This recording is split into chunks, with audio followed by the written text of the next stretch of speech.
አሁን የደረሱኝ መረጃዎች አሉ። የቅዱስ ሲኖዶስ ምልዓተ ጉባኤ በዛሬው ዕለት ባደረገው ስብሰባ የሚከተሉትን ውሳኔዎች አስተላልፏል።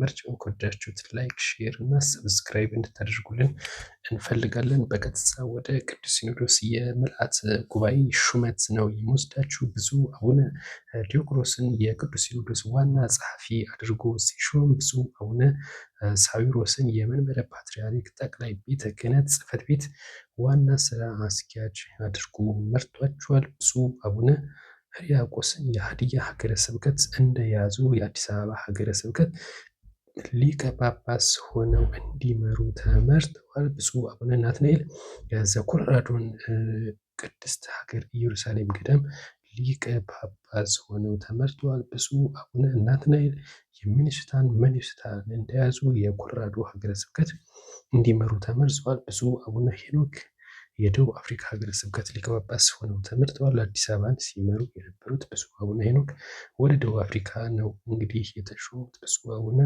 ዕንባቆምን የገዳም ማርያም ሊቀ ጳጳስ ሆነው እንዲመሩ ተመርጠዋል። ብፁዕ አቡነ ሙሴ አውስትራሊያን እንደያዙ የግቢ ቅዱስ ገብርኤል እና የበዓታ ለማርያም ገዳም ሊቀ ጳጳስ ሆነው እንዲመሩ እንግዲህ ተወስኗል። መረጃውን ያገኘነው ከኢትዮጵያ ኦርቶዶክስ ተዋሕዶ ቤተክርስቲያን የሕዝብ ግንኙነት እየተገኘ ነው መረጃው ማለት ነው።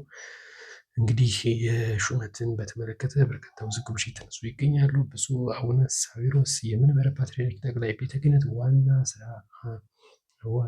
ዋና ስራ አስኪያጅ ሆነው መመረጣቸው ከአሁን ቀደም ካደረጉት ተግባር አንጻር ትንሽ ውዝግብ የሚያስነሳ ነው የሚሉ አንዳንድ የቤተክርስቲያን ሰዎች እያነሱ ይገኛሉ። አንዳንድ ታዋቂ ግለሰቦች ከአሁን ቀደም የነበራቸው የህግ ጥሰት እንዴት ታይቶ አሁን ተሾሙ የሚለው እንግዲህ ጥያቄ ተነስቶበታል። በቃ ይህን ይመስላል እንግዲህ የዛሬው የቅድስት ቤተክርስቲያን የምልዓተ ጉባኤው ማለት ነው። በቀጣይ መረጃ ደግሞ ልወስዳችሁ ወደ ቀጣይ መረጃ ቀጣይ መረጃ የምንመለከተው ደግሞ የድሮን ጥቃቶች ይቁሙ፣ ሰላም ፍጠሩ ነው የሚለው የአሜሪካ ኤምባሲ በኢትዮጵያ መግለጫ አውጥቷል።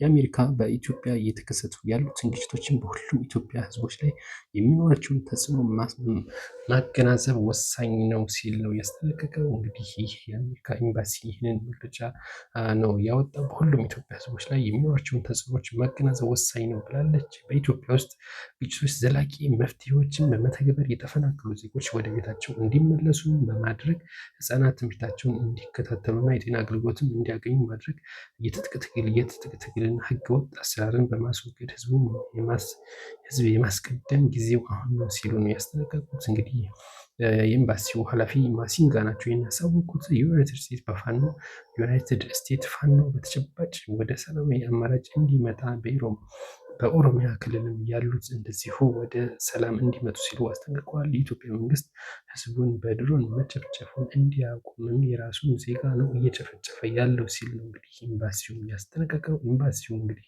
ይህንን መግለጫ ያወጣው በትናንትናው ዕለት ነው። እንግዲህ ሰላም ፍጠሩ